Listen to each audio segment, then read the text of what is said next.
This is the Open University.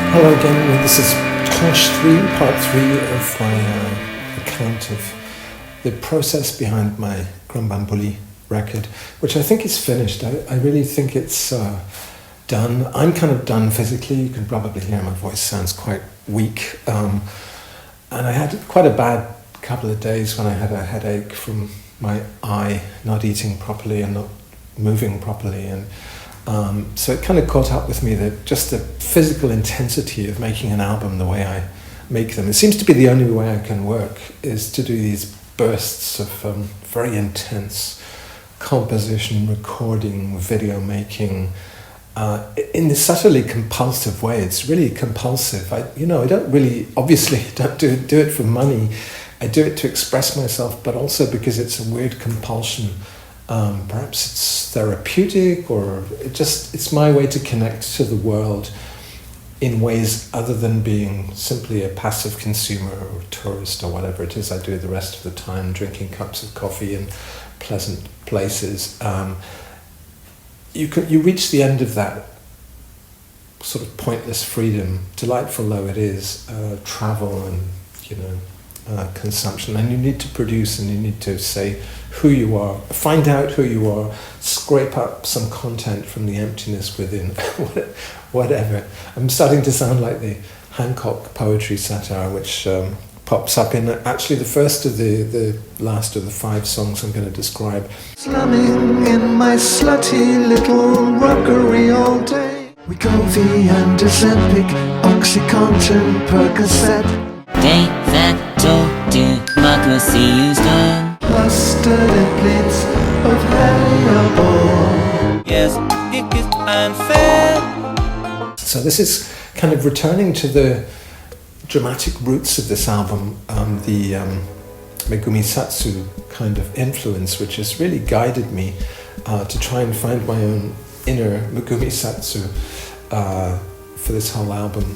She's really the key to it, I think. And so with Cosmos, I went back to a sort of dramatic chord sequence that I would imagine she might use with her kind of unique combination of French chanson, Baroque synth pop, 80s influences, Japanese avant-garde influences, and that particular foreigner's take on the chanson tradition which she had, and also working with very literary texts she wrote, even with Jean Baudrillard, making a song called Suicide-moi, Suicide Me. Cosmos starts with this Satsu-like chord sequence, and then I was listening a lot when I'm not working, when I fall asleep. I tend to have the radio on, and it's old British comedy often. So Hancock's Half Hour is a favourite of mine. I for some reason I hate the Goons. I've never been able to listen to the Goon Show. I know there's a huge respect for them, huge tradition of that feeding into popular culture. A lot of people I admire liked the Goons, including people I don't admire, like King Charles liked the Goons a lot. But perhaps that put me off the Goons. But I love Hancock because it's very cleverly written, and it's got its antennae up. Galton and Simpson, who wrote it, have their antennae up to whatever is happening in Britain at that particular time that they're writing the scripts. So there'll be a pastiche of, rock and roll movies, the rock around the clock. Hancock will decide to tear up cinema seats and become a rock and roller one week, and then the next week he'll be doing something like joining a beatnik club and writing poetry to impress his new beatnik friends. So there's an edition which I was kind of asleep listening to, called The Poetry Society. I just woke up realizing that there were these amazing little kind of cosmic poems being cooed into my ear, and it was some satires in this episode called The Poetry Society from December 1959.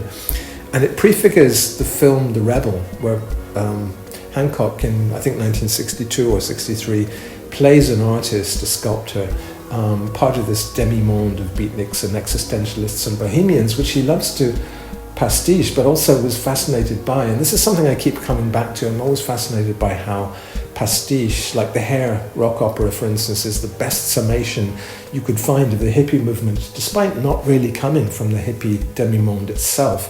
The hippie world was not together enough to really put together a musical about itself, whereas these people, Galt and McDermott, were just, I guess they were on the edges of that, but they were also kind of smart enough to satirize it and to turn the satire into both the ultimate encapsulation of hippiedom and also its ultimate demolition. So in a way, this is what I respond to with the existentialist and beatnik tradition. I was a teenage existentialist. I kind of know where this is coming from, and I've also been a kind of bohemian on the margins of various scenes, but never fully, like I've never done drugs, for instance. I'm never fully bohemian in that sense. But so Hancock, in this episode of the Poetry Society, he says, my friends and I, the East Chim Cultural Progressive Society, are rebelling against conformity. We are the avant-garde of the new culture. So I made this, and I had the chord sequence with no lyrics or anything. I didn't know where the song was going to go. And then I made a kind of a collage of the poems which Hancock and his flatmates and friends, including Sid James, Bill Kerr, they're all kind of doing poetry in this cynical frame of mind, because there's actually a stipend. If you're elected head of this poetry society the Beatniks are running, you get a large sum of money to not to have to work and to be able to concentrate on your poetry. Pick, peck, pock, brinky, tinky, on purple grass. Shafts of light, hobnailed boots, tramping down the bamboo that grows upwards, downwards, sideways into the concrete cosmos. Life is mauve. I am orange.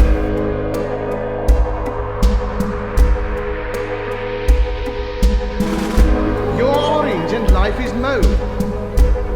Mauve world, green me. Black him, purple earth. Yellow us, pink you. Lead pipes, fortune made. Steel rods of reason through my head. Camels on fire.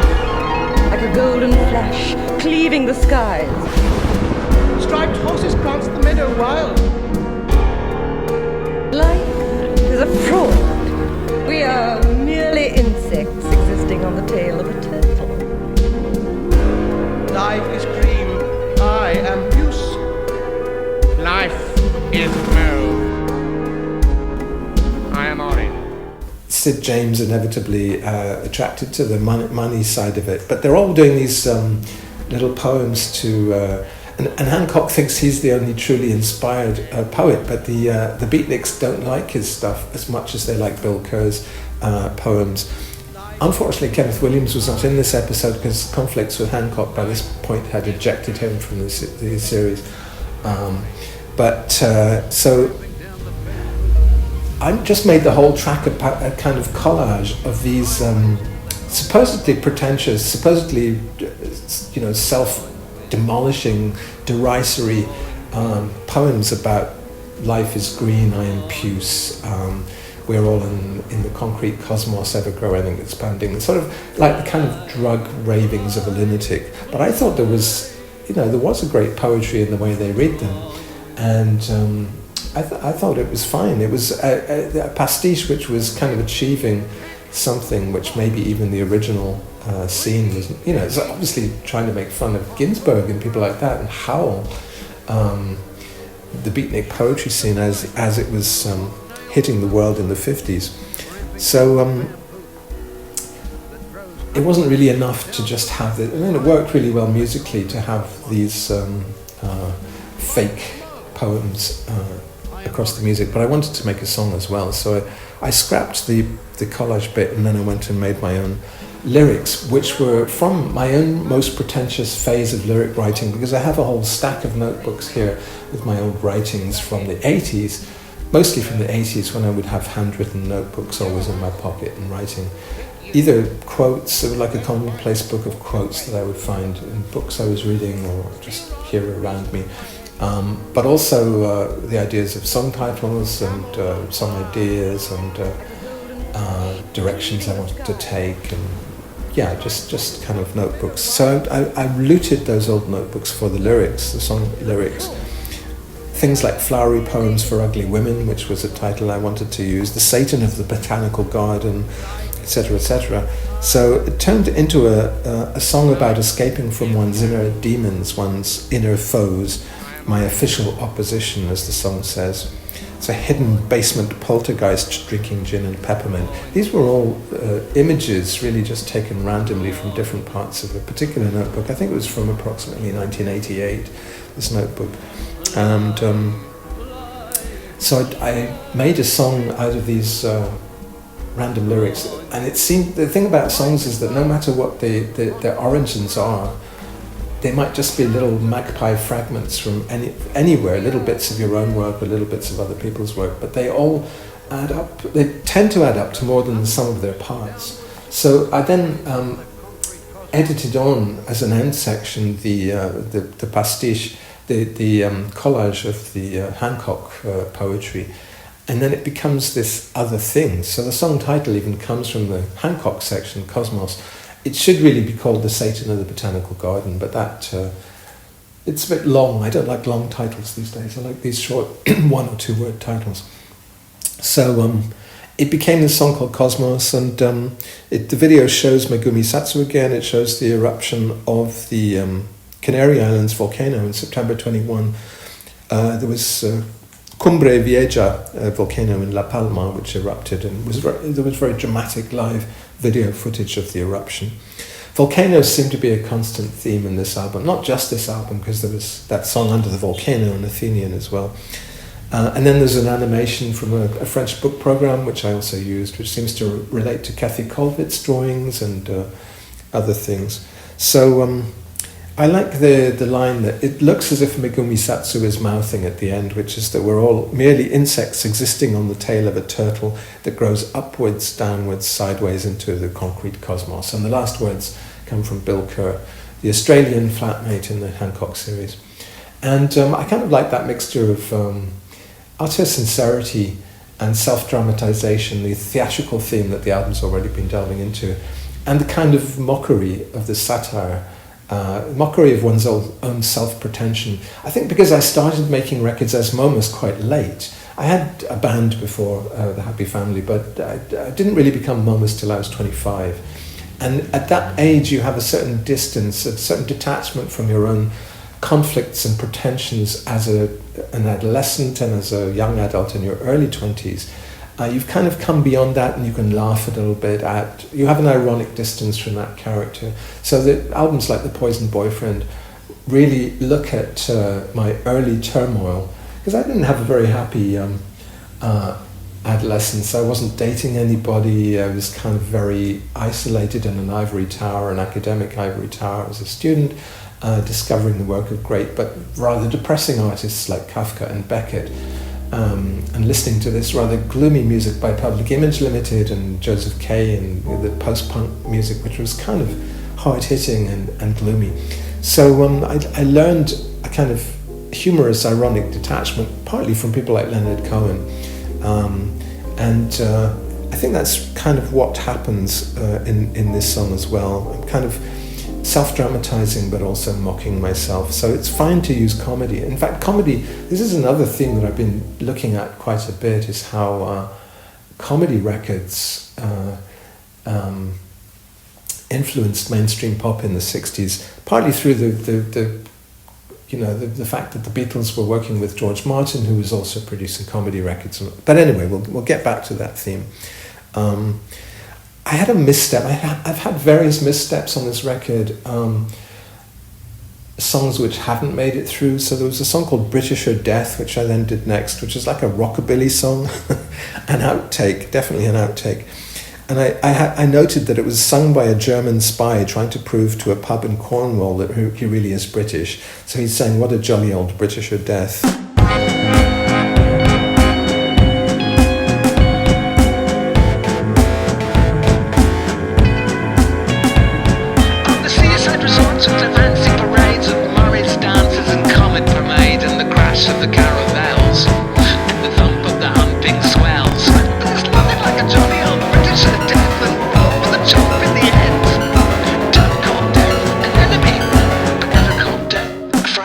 it was just a silly lyric, a kind of comedy lyric, and with a comedy rockabilly backing, and just would not fit the album at all. So I discarded that. Kind of hated it even while I was working on it, but you can't really stop. I mean, you don't really know what direction you're going to take. You just sort of ride the horse that is under you. And then until it stumbles and you jump off and get on another one. So the next horse was had a lyric about the Proud Boys, which evolved into a song called Clearer. Speak after the. It's got some Nietzsche quotes about don't stare into the abyss will stare into you. Don't chase monsters because you'll become one. All that stuff. These are from Nietzsche. And again, I was using old lyrics from notebooks on this, and there's a Rambo reference about once a poet, now an arms dealer. The chorus has references to all the opiate and anti-fatness drugs which are being taken excessively in America. And then there's a video of Blossom in the Soul Forest when we were there in May, April. And there's references to the Stop the Boats slogan in the UK. And it's really a combination of cinematic instrumental music, as somebody commented on the YouTube video, like Michel Legrand and Mike Oldfield, mixed with a cabaret vocal style that Momus used in the Pantaloon era. That's 2018, when I'd just come back from Asia. I guess there is a parallel that I'd just come back then from Asia, living in Asia, and this time I've just come back from visiting Asia and updating my mental maps of it. Clearer. It did have drums and things in the original mix, but then I took those out and just made it a sort of slightly pompous synthesizer waltz or something. I really love those squelchy synth sounds, and the idea of I don't know, I just watched a documentary this morning about the British folk music scene in the 60s, and kind of felt I had obviously connections to that scene. I used to go to the Troubadour, New Roots acoustic music was a term we were using at a certain moment in the 80s as well. But I never, there's so many different feeds into what the kind of music I make now that you couldn't really hear much folk influence in, a song like Clearer. It's more like this weird kind of, the uncanniness of early synthesizer renditions of classical music is still, I guess, analog baroque. It's still kind of quite central to what I do, and that's sort of revisiting the 80s, I guess, which was my 20s, which is still kind of quite dominant in the music I'm making. The next song I did was called Make Way, and I heard this Chinese song somewhere on YouTube called The Second Cup Half Price, which is about drinking bubble tea, and it was terribly, actually like a folk song, like a Chinese folk song, very innocent sounding. Someone called Nadu Nado sang it, or sings it. It's quite a new song, I think, but it's very innocent and old sounding. She just wants to meet someone, the lyric says, that with whom to drink bubble tea, milk tea, in one of these cafes that I go to as well. I drink a lot of this stuff in places like the Alley, sort of purple yogurt, sour yogurt, sweet drinks, but slightly sour as well. And there's an offer in this cafe, and she wants the second drink half price with a boy, I guess she's saying. So it sounds like a folk song, but it also reminded me of the promotional film Ricochet, which Bowie made in 1984 when Tonight came out, I guess. But it's really documenting the East Asian section, which was a financially loss-making section of his Serious Moonlight tour in 1983, when he went to Singapore and other cities in East Asia, where he wasn't very well known. It wasn't really a market that Western stars were exploring very much then. So and also it hadn't really opened up to tourism in the way it has since then. So you see him walking, going up escalators in Singapore, and it looks like a very alien world, or going to a Cantonese opera performance, this kind of thing. So there's a section of the film where he's on a quest to to track down a song he half remembers, which he just sings as Make Way, Make Way. which also he knows as Rose, Rose, I Love You. Do you know Make Way, Make Way? 我爱你，玫瑰玫瑰最艳丽，春夏开在枝头上。嘿，玫瑰玫瑰，嘿，我爱你。 Thank God, I've been waiting for somebody to sing that. English version is Rose, Rose, I love you. Apparently Frankie Lane covered this, but it was originally by, written by someone called Chen Gixin, but it was sung in 1940 by Yao Li, who actually outlived David Bowie. She was still alive when the Ricochet film was made. She was still alive as recently as 2019. She was 96 years old when she died. She made a huge number of songs and also was working as the EMI's local production manager in Hong Kong. She fled the communist regime. She came from Shanghai, I think, but she fled to Hong Kong and was working as a kind of A&R scout for EMI while continuing to make many, many records and sing many songs and have big hits and things. I got the first line, make way. I was thinking, what make way, it's Chinese for some, it doesn't mean make way at all, but in English, make way, I just had this idea of make way for more of the same. And really, because I suppose of the connection that she had with Hong Kong, I made it about Hong Kong, and it's sort of sung in the voice of the Chinese government to Hong Kong, having moved in, crushed the democracy movement there, closed down newspapers which they don't approve of. It's really a song sung rather sinisterly in the voice of the Chinese government. So it didn't seem right to sing this song with my own voice. It seemed to work much better to use a Vocaloid synthetic voice. So I investigated that really for the first time with that Vocaloid software, which apparently is kind of already slightly abandoned and has been replaced by other forms of synthetic vocalization. I, of course, had some songs in the 90s. Was it the 90s? There was a song, in Folktronic, I guess it's the early years of this century. It has a song called Handheld. My favorite human, you're my favorite human device. The synthetic voice, which is actually an Apple Mac voice, which I just pitch shifted each note of, singing that I'm its favorite human device. So it's kind of almost like there's an equality, there's a balance, a symmetry in the song. The human and the synthetic life form are equals, really.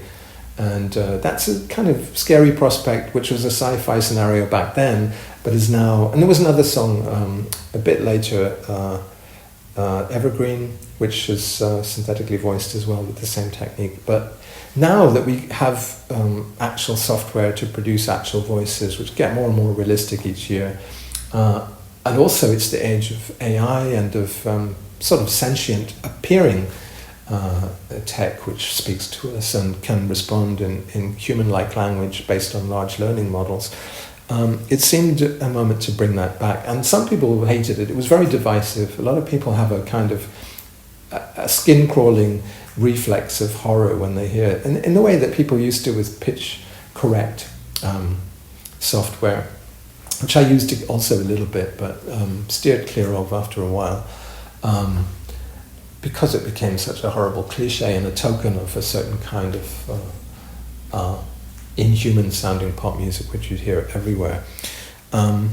So I just thought the Vocaloid vocal would suit this theme of a government or a repressive force moving into your town and closing things down much better than my own voice. Democracy is gone, all screwed up, move on. It's a kind of deal with it message, which... I mean, I'm not saying people should deal with it, of course, but it's a rhetorical device. And it's got a happy fascist march arrangement, which I guess it could remind you also of songs like Belvedere. The idea of a kind of Swiftian satire proposing a parallel world in which absolutely nothing is permitted, which you're meant to absolutely be revolted by. And rise up against, but the song doesn't. The song proposes it as a modest proposal in that swift way. And the video of the one-man band is from a film promoting flats in the Barbican. This man with a beard who's playing all the instruments. He's just looking around. He's going to rent a flat in the Barbican or buy one, and he's imagining the kind of recording he could do or music he could play on all these different instruments in his flat, which is really how I make my music too. So I am that guy who plays the triangle and the bassoon or whatever it is, oboe. So the reaction was pretty divisive. A couple of people basically said, "This must stop. You've got to stop using this vocal technique. Otherwise, we'll stop listening to your music." Other people are apparently fans of Vocaloid. It's got a kind of following. Whoever uses Vocaloid instantly becomes a member of this club, the Vocaloid Club of some sort. So Momus is a Vocaloid producer. Some people were saying, exclamation mark. And the video was intercut with scenes of Puccini's opera La Bohème, which of course has a Café Momus in the second act. So that was that one, and it wasn't the last Vocaloid song, as you'll hear later. Heliobore was the next one I did, and it's a nonsense lyric. I had a kind of chord sequence, the music came first, and then I thought, wouldn't it be fun, instead of a Vocaloid vocal, to do a nonsense lyric here. So people raised the name of Stanley Unwin, who's a famous, I think he's still alive, I'm not sure. He's a kind of nonsensical man who can speak in this rather schizophrenic language, speak in tongues, as it were, which sounds like English, but it doesn't really make any sense. It isn't really English. And he worked with the Small Faces when they made Ogden's Nut Gone Flake, for instance. You can hear little interstitial narratives from Stanley Unwin. It's also Lewis Carroll, obviously, Jabberwocky. So I put this lyric over a rising, slightly menacing chord sequence. And at the end it starts to turn into a track from Wire's seminal 1979 album 154, which was a huge influence on me. I loved that, and I kind of thought that should have been the album that David Bowie made that year, although he also made a great record in Lodger that year. But some of the surrealism of the lyrics and of the sounds, the amazing guitar sounds that they got with, was it Mike Hedges, the producer? I think it was, just blew me away. And so I liked how almost accidentally it turns into a 154 psychedelia track, because they were on Pink Floyd's label Harvest, Wire at the time, and that really it sort of shows the links they have. Although it's post-punk Wire, it's also art school psychedelia continued through the 70s, 10 years after the original psychedelic kind of movement. And the video for that used a 1950s educational film animating the division of cells. And then the last one out of this batch of 5 is called Charm School, and it returns to the Vocaloid vocals. Because I sang this one, it's about the idea, which I discussed in the last video, I think, about, when I was talking about Captivate, about how we're not really sure of our decisions. We're not really rational, when it comes to making decisions about our own lives. We don't really know what our motivations are. If you take a psychoanalytical view of people, the unconscious is tremendously powerful as an influence in our decisions. And in your creative decisions as well, when you make an album, where does it come from? How could I have predicted what this album would sound like before starting to make it? I just had no idea. I had a few guide notes, but the unconscious or your dreams or just whatever you cross and how you react to whatever you cross and the papers and what you hear people talking about in cafes, all feeds into your work, but it really begs some questions about free will when you think your decisions, which are important, life-changing decisions for yourself and for others around you, can be based on such a kind of tenuous fabric, a kind of something you don't really understand yourself, you don't really understand your motives. So that's really what this song is about. I heard this song by the Temperance 7. I think it was in one of these comedy early 60s radio programs from the BBC that I listened to. Temperance 7 were a bunch of people, kind of jazz musicians, who had gone to the Chelsea School of Art, and they had a #1 hit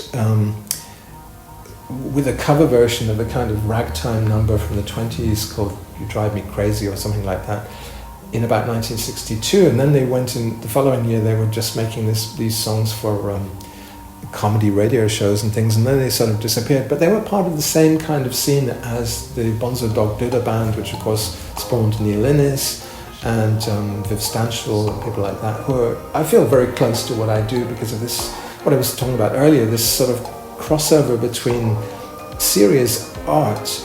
These people had all gone to art school and probably thought of themselves as artists, people like Viv Stanshall, but also they were using this popular form, pop music, and corrupting it or pastiching it, or they were usually masters of pastiche, or they were in love with particular dead formats which they were reviving, and so it becomes a kind of a simultaneous tribute and pastiche in what they do.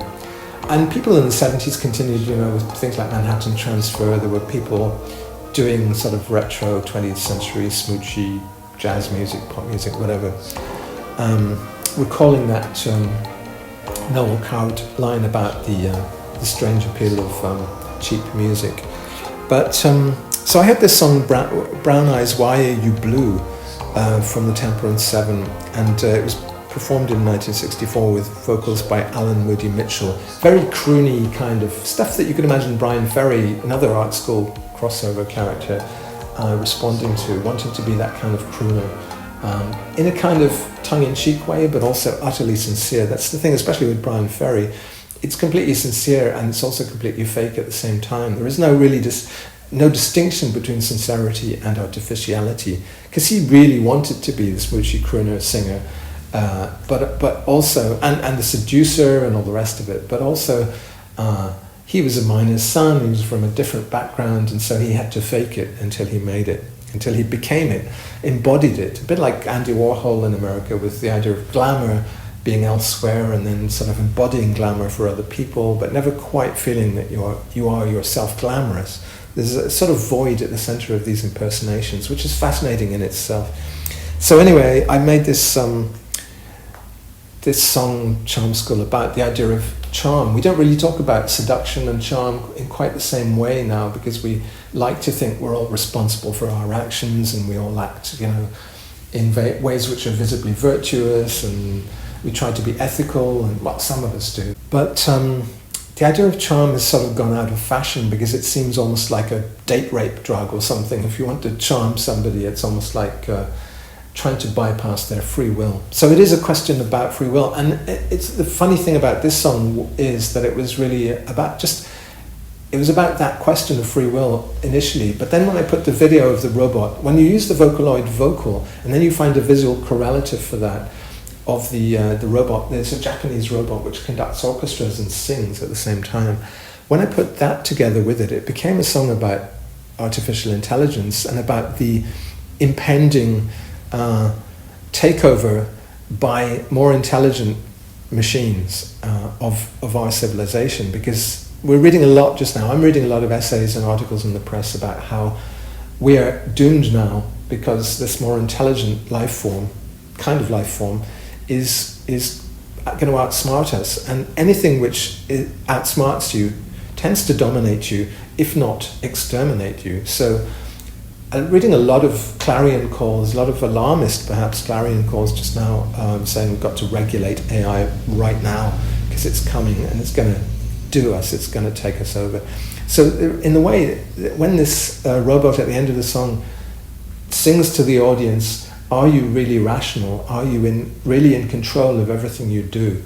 That is the warning that we're hearing just now about artificial intelligence. And that's probably where the album ends. I think I might have I've dropped the song about poutine, and I've dropped the cover for now, the Senric cover, although it was one of the most popular tracks that I recorded. I kind of want it. First of all, I think my albums tend to run too long, so 45 minutes at the moment is how it runs without those two tracks. Definitely not with the rockabilly track, the Britisher Death track with the German spy. Apart from that, I don't think there are any other false steps. So everything's really done its job of expressing what I didn't know I was thinking about. And that's really that's the fascinating thing about making a record which becomes a statement. And it has a whole bunch of different trajectories, different songs going off in different directions with different influences, different styles. there's this sort of Baroque Megumi Satsu side which began the record, but then it goes into some black influenced music, largely through South Korea because of New Jeans. There's an influence from New Jeans. Then there's stuff about fascism, which has sort of tin pot synthesizer versions of brass bands and orchestral music, the comedy music, and even some jazzy influence there. So all of these trajectories going off like test probes in different directions, but then there is some kind of global coherence, I hope. Who knows? I mean, it's not any longer for my ears or my brain to decide what this record is about. The ball is now in your court. Open University.